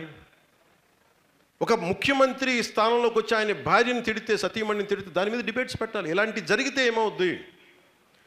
ఇంత రక్షణ కలిగిన నాకే ఇలాంటి థ్రెట్స్ వచ్చినప్పుడు రోడ్డు మీద వెళ్ళేవాడిని ఇళ్లలోకి వచ్చి ఏదైనా చేసేస్తారు. దీని గురించి మాట్లాడేది ఎవరు? అధికారులు భయపడతారు. గత డీజీపీలకి బాధ్యత లేదు. మీ బాధ్యత కాదా? నేను ఒక పోలీసు, నా బాధ్యత కాదా? ఇప్పుడు ఈ రోజున మేము థ్రెట్ ఇస్తున్నావా? నా గురించి ఎవరన్నా పక్క వేరే పార్టీల గురించి మాట్లాడితే మొట్టమొదటి రెస్పాండ్ అయ్యేది నేను. పిచ్చి వేషాలు మాట్లాడకండి, వాళ్ళ ఇంట్లో వాళ్ళ గురించి చెప్పేది నేను. కానీ వాళ్ళు ఎంకరేజ్ చేశారు వైసీపీ నాయకులందరూ. ఒక రేప్ జరిగితే ఒకటి రెండు రేపులు జరగకుండా ఏమవుతాయి అంటే, ఆ మాటకి ఈరోజు తిరుపతిలోని, ఇంకో చోట చిత్తూరులోనూ 5 ఏళ్ల బిడ్డని మానభంగం చేశారు. అది దాని రెస్పాన్స్. మీకు ఇది అర్థం కావాలి. మీకు ఏం మోస్తున్నాం మనం? ఎలాంటి భావాన్ని సమాజంలోకి పెడుతున్నాం? ఈ రోజున ఒక ఆడపిల్ల ఇంట్లోకి వెళ్తే మనందరం ఒక తల్లికి పుట్టిన వాళ్ళమే కదా. మాతృగర్భం నుంచి కాకుండా ఇంకో సపరేట్గా వస్తామా మనం? దీని గురించి మాట్లాడేది ఎవరు? నా ఇంట్లో ఆడబిడ్డలు బాగుంటే సరిపోద్దా? చట్టాలు బలంగా ఉన్నాయి. సోషల్ మీడియాలోకి వచ్చి ఏదైనా ఒప్పుకోకపోతే ఇళ్లలోకి వచ్చి రేపులు చేస్తామని బెదిరిస్తారు. లేదంటే డీప్ ఫేక్ టెక్నాలజీతోటి ఫోటోలు సృష్టిస్తారు. మరి ఏం చేయాలి? ఇది నీకు సోషల్ మీడియాలో మీకు రేపులో చేస్తామంటే నాకే పంపించారు, ఇంకెవరో కాదు. నాకు చాలా ఆవేదన ఉంది దీని మీద. చిన్న వయసు తారతమ్యం లేకుండా విమర్శించడం వేరు, రాజకీయ విమర్శలు వేరు. నేను తప్పులు చేశాను, విమర్శించని సంతోషం.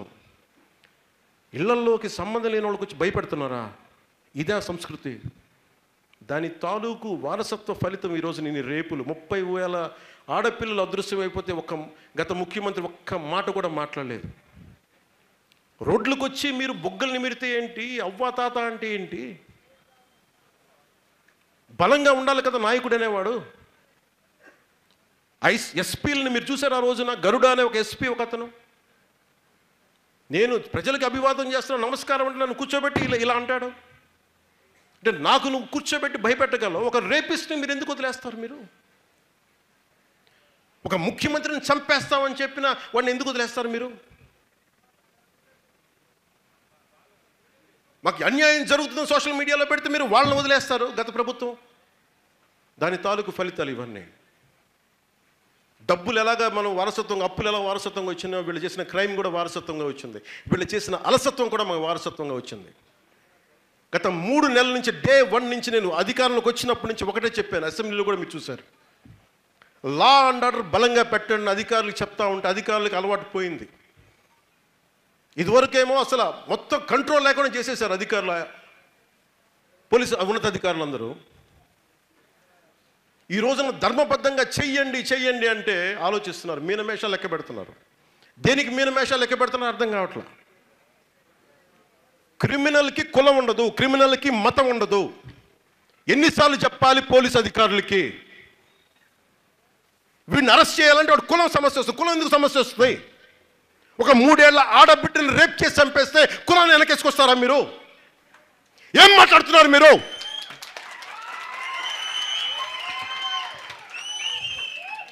మీరు ఐపీఎస్లు కదా మీరు చదువుకుంది. ఇండియన్ పీనల్ కోడ్ ఏం చెప్తుందో మీకు? భారతీయ శిక్షణ స్మృతి ఏం చెప్తుందో మీకు? క్రిమినల్స్ని వెనకేసుకు రమ్మని చెప్తుందా మీకు?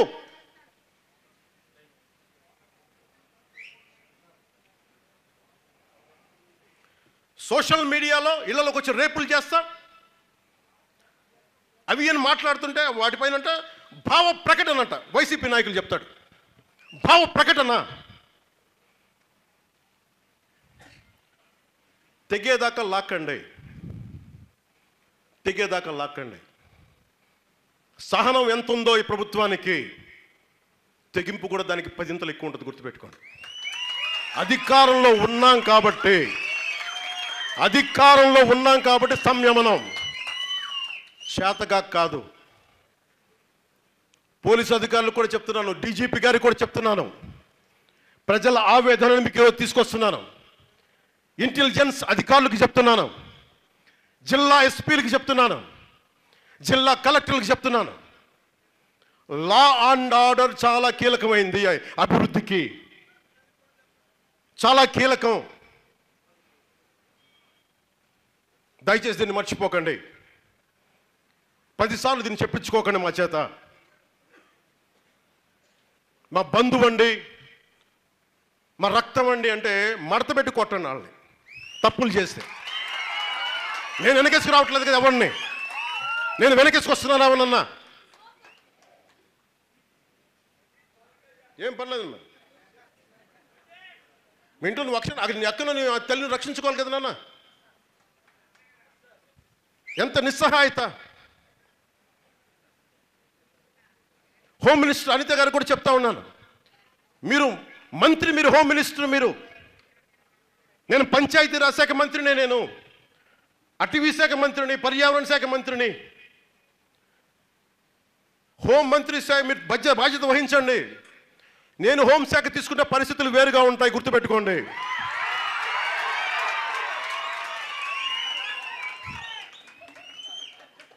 మమ్మల్ని విమర్శించే నాయకులకి అందరికీ నేను చెప్తున్నాను ఈ రోజున, ఇలాగే మీరు తీసుకొస్తా ఉండండి.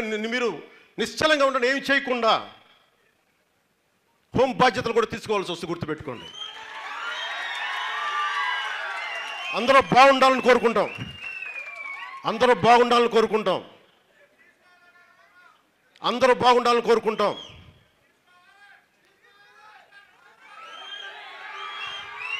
అందరూ బాగుండాలని కోరుకుంటాను. అందరూ బాగుండాలని, ఆగండి ఒక నిమిషం, అందరూ బాగుండాలని కోరుకుంటాను.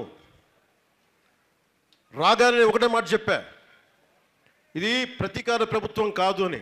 కానీ చేతగాని ప్రభుత్వం నేను చెప్పాలా, గుర్తుపెట్టుకోండి.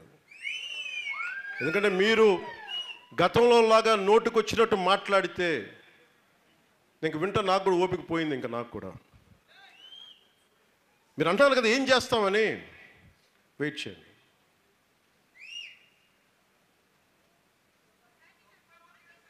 ఇది చాలా మీరు ఆలోచించండి. ఒక high court judge, Delhi high court judge, ఆయన అన్న మాటలు, ఒక రేప్ జరిగితే ఆయన బాధపడిపోయి ఆయన అంగచ్ఛేదనం చేసి నా రేపిస్తాను అడుగుతున్నాడు. ఆయన అంటే నాకు ఒకటే అనిపించింది, ఇదే నిర్భయ కేసు జరిగినప్పుడు అప్పుడు పార్లమెంట్ సభ్యులు, ఇప్పుడు పార్లమెంట్ సభ్యులు శ్రీ జయా బచ్చన్ గారు కానీ అప్పుడున్న పార్లమెంట్ సభ్యులు అందరూ చంపేసేయండి, పార్లమెంట్లో మాట్లాడిన మాటలు ఆన్ రికార్డ్ ఇవన్నీ. అలాంటప్పుడు సింగపూర్ తరహాలో చిన్నపాటి శిక్షగా కేనింగ్ పెట్టాలి. నేను ఇది అసెంబ్లీలో మాట్లాడదలుచుకున్నాను. ఇది ఎందుకు మీకు దుబాయ్లో ఎందుకుండో రేపులు, సింగపూర్లో ఎందుకుండో రేపులు? ఇలా సోషల్ మీడియాలో పోస్టులు పెట్టగానే ఇంట్లోంచి లాక్కొచ్చి కొట్టి కేసులు పెడతాడు. అందువల్ల ఎవడో మాట్లాడడానికి భయపడతాడు. ఇక్కడ ఏదైనా మాట్లాడితే ఇంట్లోకి వచ్చి నీ భార్యను రేప్ చేస్తాం, నీ బిడ్డలను రేప్ చేస్తామంటే భావ ప్రకటన స్వేచ్ఛ అంటది. అది వీళ్ళు మాట్లాడేది. ఇలాంటివి మాట్లాడుతున్నప్పుడు నాయకులకి 3 ఏళ్ల పసికందులను రేపులు చేయరా? ఇలాంటి నీచులను ఎంకరేజ్ చేస్తే 3 సంవత్సరాల పసికందులు రేపులు చేయరా? ఏదైనా మాట్లాడితే వీళ్ళు మన కులం కాదండి, ఇష్యూ అవుద్దండి, ఆడు మన మతం కాదండి. మరి ఏం చేయాలయ్యా మేము? క్రిమినల్స్ని వదిలేయాలా రోడ్ల మీదకి? ఇది ప్రజలందరూ మీరు ఆలోచించాలి. ఇది నాకు జరగవచ్చు, ఇంకొకళ్ళు జరగచ్చు, ఇంకొకటి జరగచ్చు, మనందరికీ జరిగినట్టే. ఇది ఇంత మాత్రం ధైర్యం లేని కాడికి ఎందుకు పోలీసు ఉండటం? బాధ్యత కదా పోలీసుకి. రాజకీయ నాయకులు, ఎమ్మెల్యేలు అందరూ ఉన్నారు దేనికి? ఓట్లు అడగడానికా? బాధ్యత నిర్వర్తించడానికి కాదా? ఇది అందరూ ఆలోచించాలి. నేను అడగలేక కాదు, నేను తీసుకోలేక కాదు. హోంశాఖ నేను హోంశాఖ తీసుకున్నానంటే మనకు పరిస్థితులు చాలా చాలా వేరుగా ఉంటాయి. మీకు ఎలా ఉండాలంటే ఇలాంటి క్రిమినల్స్కి ఉత్తరప్రదేశ్లో యోగి ఆదిత్యనాథ్ గారు చేసినట్టుగా చేయాలి మీ అందరికీ. అప్పుడు కానీ మీరు మాట వినరు, అప్పుడు కానీ మాట వినరు. ఇంకా అలాంటి పరిస్థితికి నేను నెట్టేస్తున్నారు మమ్మల్ని అందరినీ. మిమ్మల్ని మీరు కంట్రోల్ చేసుకుంటారా? మీరు ఆలోచించుకోవాలి ప్రతి ఒక్కళ్ళు. డీజీపీ గారు కూడా మీరు ఛార్జ్ తీసుకున్నారు. ప్రజలు మమ్మల్ని తిడుతున్నారు బయటకు వస్తే. ఇంటెలిజెన్స్ అధికారులు కూడా చెప్తున్నాను, మమ్మల్ని తిడుతున్నారు. మేము మీకు వెరీ క్లియర్ కట్ ఇన్స్ట్రక్షన్స్ ఇచ్చాం. ఆడబిడ్డల మాన ప్రాణ సంరక్షణలకి మీరు బాధ్యత తీసుకోవాలని. గత ప్రభుత్వంలో ఉండకూడదని చెప్పాం. ఏదైనా మాట్లాడితే భావ ప్రకటన స్వేచ్ఛ అంటే మీరు గత ప్రభుత్వంలో అధికారులే కదా, ఈరోజు వేరే వాళ్ళు ఎవరు లేరే. అటు ఇటు మారారు అంతే. పవన్ కళ్యాణ్ అరెస్ట్ చేయడానికి అధికారులకి ముందున్నారు, క్రిమినల్ని అరెస్ట్ చేయడానికి లేరు. భయం. మరి ఆ రోజుల్లో మీరు మరి ఎందుకు ఎలా చేయగలిగారు? మీరు మేము అలా ఉండలేము. ఈరోజు నాకు ముఖ్యమంత్రి పదవి ఉండొచ్చు లేకపోవచ్చు, నాకు ఇర్రెలవెంట్. నాకు మేము మానవ హక్కుల కోసం ప్రాణాలు కల్పించి ఇచ్చేవాళ్ళం. మేము ఈరోజు పదవి ఉండొచ్చు, పదవి ఉండకపోవచ్చు, ఎమ్మెల్యే అవ్వచ్చు, ఎమ్మెల్యే అవ్వకపోవచ్చు. I don't care. నాకేంటంటే సమాజంలో బాధ్యత లేకుండా నోటికొచ్చినట్టు వాగుతాం. ప్రతి సొత్తు మా సొంతం. ఇలాంటి వాళ్ళతో పోరాటం చేయడానికే జనసేన పెట్టాను నేను.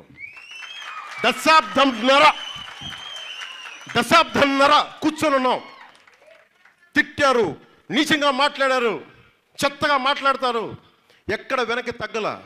ఈరోజు డిప్యూటీ సీఎం అయితే కొత్తగా శక్తి వస్తుందా? పని చేయడానికి అధికారం ఉంది అంతే, శక్తి ఎప్పుడు ఉంది. అది ఆ బలం ఎప్పుడూ ఉంది. అది మర్చిపోకండి అందరూ. మీకు ఒకటే చెప్తున్నా, పోలీస్ అధికారులు కూడా నేను సెలవిస్తున్నా, గత ప్రభుత్వంలాగా మీరు అలసత్వంగా ఉండకండి. ఏమన్నా అధికారులందరూ కూడా ఒకటే మాట చెప్పాను. ప్రతి క్రైము ఆడబిడ్డను ఏడిపించిన సోషల్ వెల్ఫేర్ హాస్టల్స్లో ఎంతమంది ఆడపిల్లలు ఇబ్బంది పడుతున్నారో నా దృష్టికి వస్తూ ఉన్నాయి. కొన్ని సంవత్సరాల నుంచి నేను వెళ్ళి మాట్లాడుతాను, ఎవరు బాధ్యత తీసుకోరు. సోషల్ వెల్ఫేర్ హాస్టల్స్లో అక్కడ అధికారులు ఎంతమందిని ఆడపిల్లలను ఇబ్బంది పెడుతున్నారు. ఉన్న ఎమ్మెల్యేలు ఒక్కసారైనా వెళ్ళారా అక్కడికి? ఎన్డీఏ కూటమి ఎమ్మెల్యేలను అడుగుతున్నా, మీరు వెళ్ళారా? మీరు వెళ్ళండి. మీరు సోషల్ సంక్షేమ హాస్టల్స్కి వెళ్ళండి. జన సైనికులు కూడా చెప్తున్నాను, మీరు గెలిపించేశారు, మా బాధ్యత అయిపోయింది అనుకోకండి. వీర మహిళలు చెప్తున్నాను, మీ బాధ్యత అవ్వలా. పదవి ఉండొచ్చు, ఉండకపోవచ్చు. పోరాటం మనం గమ్యం, నిరంతర పోరాటం అది. అంతేగాని ఈరోజు అయిపోయింది, మనవాడు చేశాడు, మనవాడు వాళ్ళు అక్కడి వల్ల కాదు. అందరం కలిస్తేనే, చెయ్య కలిస్తేనే చప్పట్లు, చెయ్య కలిస్తేనే మార్పు. జాగ్రత్త.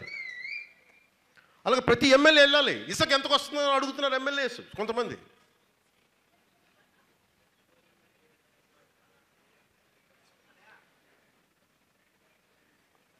ఇసుక ఎంతకు వస్తుంది? తేలిగ్గా వచ్చేస్తాయి ఇసుక. ఈ ఖనిజాలు ఎంతకు వచ్చేస్తాయి? ఈ కాంట్రాక్ట్లో వస్తాయి. ఇవి కాదు మనకు కావాల్సింది. మనల్ని ప్రజలు ఓడిపోతున్న సమయంలో మనకు నిలబడ్డారు ఆంధ్రప్రదేశ్ ప్రజలు, మర్చిపోకండి. అది ఎవరికి అవసరం, ఏ కుర్రోడికి అవసరం? ఎక్కడో హైదరాబాద్ నుంచి, బెంగళూరు నుంచి, విదేశాల నుంచి, దుబాయ్ నుంచి ₹1,00,000 సంపాదించేవాళ్ళు, 6 నెలలకి ₹1,00,000 సంపాదించేవాడు 70,000 టికెట్ వేసుకొని 5 ఓట్లు వేయించి వెళ్ళిపోయాడు. రోజు కూలి చేసుకునే వాళ్ళు వచ్చి ఇంకో 5 మంది చేత ఓట్లు వేయించాడు. మర్చిపోకండి. అది మన అధికారంలోకి వచ్చేసాం కదా అని చెప్పి అలాగే మన సరదాగా వద్దు. నాకు సరదా లేదు. అలాగే మొన్న మా ఎమ్మెల్యే అందరికి కూడా చెప్పాను ఏలూరులో. మన ఎన్డీఏ మీటింగ్లో ప్రధానమంత్రి గారితో కూర్చున్నప్పుడు చంద్రబాబు గారు కానీ నేను కానీ we are so committed for the development of the state. ఎక్కడా కూడా మేము ఏమీ తప్పులు చెయ్యం. అలాగే ఒకళ్ళిద్దరు కూర్చోబెట్టి ఇబ్బందులు పెట్టినా కానీ జనసేన నుంచి కావచ్చు, భారతీయ జనతా పార్టీ నుంచి కావచ్చు, టీడీపీ నుంచి కావచ్చు, ఎవరైనా కావచ్చు, ఈ అలయన్స్ని చెడగొట్టలేరు. మీకు ఆ మాట ఇస్తున్నాను. ఎందుకంటే నేను ఎందుకు చెప్తున్నాను ఈ మాట, వ్యక్తి స్వార్థానికి మీరు అలయన్స్ని చెడగొట్టలేరు. జరగదు, అది జరగదు. ఎందుకంటే మనం చూడాల్సింది ప్రజల్ని. మన ఈ మధ్యన ఏం చేశారు, హర్యానాలో వీళ్ళు కొట్టుకుంటారు, ఈ గొడవలు పెడితే విడిపోతాను అనుకున్నారు. హర్యానాకు వచ్చేసింది భారతీయ జనతా పార్టీ. సో ప్రజలు ఇది స్థిరంగా ఉండే ప్రభుత్వం, అండగా ఉండే ప్రభుత్వం అంటే వ్యక్తులు చేసే తప్పులకి అతీతంగా ప్రజలు ఆలోచిస్తున్నారు. ఈ రోజున మహారాష్ట్ర ఎన్నికల్లో కూడా మరాఠా మూమెంట్ నడిపిన నాయకుడు మొన్నదాకా నేను 25 మంది సభ్యులు నేను నిలబెడతాను అని చెప్పి అతను కూడా ఈరోజు వెనక్కి తీసేసుకున్నాడు. ఎందుకంటే ఈరోజు ఎన్ని ఆటలు ఆడినా ఎలక్షన్ డైనమిక్స్ ఆర్ డిఫరెంట్. ఆ రోజుకి వచ్చేటప్పటికి ఓటేస్తే మనకి స్టెబిలిటీ ఉంటుందా లేదా అని కోరుకుంటారు అందరూ. అందుకని జనసేన, టీడీపీ, భారతీయ జనతా పార్టీ ప్రతి ఒక్కరిని కూడా ఎన్డీఏ తరపు నుంచి నేను కోరుకుంటున్నాను, విన్నవించుకుంటున్నా. ఇండివిజువల్ గేమ్స్ దయచేసి ఆడద్దు. ఎందుకంటే వీఆర్ బియాండ్. చంద్రబాబు గారు కానీ, నేను కానీ, నరేంద్ర మోదీ గారు కానీ 5 కోట్ల మంది ప్రజలకి అండగా ఉండడానికి వచ్చాం. ఈ దేశానికి అండగా ఉండడానికి వచ్చాం. ఆర్థికంగా వెనుకబడ్డ పిల్లలకి 25% సీట్స్ కల్పించాలి స్కూల్స్లో, అంటే ప్రైవేట్ స్కూల్స్ సహా. అది లేదు, నా దృష్టికి తీసుకొచ్చారు. ముందు చదువుతో మొదలు పెడతాం. ఆ లా ఉంది, అది బిల్లు ఉంది, దాన్ని అమలు చేస్తాం. ఎందుకంటే ఇది కులం, మతం, ప్రాంతం మనం క్రియేట్ చేసుకుని ఇవన్నీ ఎలా ఉండాలనేది మనమే సరి చేసుకోవాలి. అందుకని మొన్న నాయకులందరూ కూడా చెప్పారు, వ్యక్తి మాట్లాడితే ఆ వ్యక్తికే ఆపాదించండి, అతని కులానికి మటుకు ఆపాదించకండి. అది చాలా మన అందరం, ముఖ్యంగా జనసేన పార్టీ సైనికులందరికీ చెప్తున్నాను, వీర మహిళలకి, జనసేన నాయకులకి, మన పార్టీ తరపు నుంచి నేను చెప్తున్నాను, వ్యక్తులు తిడితే వ్యక్తి కులాన్ని తిట్టకండి. వ్యక్తి చేసిన తప్పు కులానికి సంబంధం లేదు, అతని మతానికి సంబంధం లేదు. అందుకని దీన్ని దృష్టిలో పెట్టుకోండి.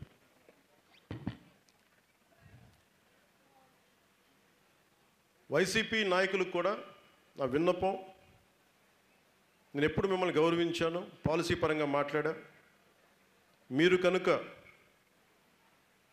అదే పద్ధతిని అనుసరిస్తారని నేను కోరుకుంటున్నాను. కాదు మేము ఇంకా ప్రభుత్వం ఉన్నట్టే ఉంటాం అంటే చాయిస్ మీకు ఇచ్చేస్తున్నాం. ఆ తర్వాత కాన్సిక్వెన్సెస్ని నన్ను అడగండి, ఆ చాయిస్ మీకే వదిలేస్తున్నాం. జై హింద్.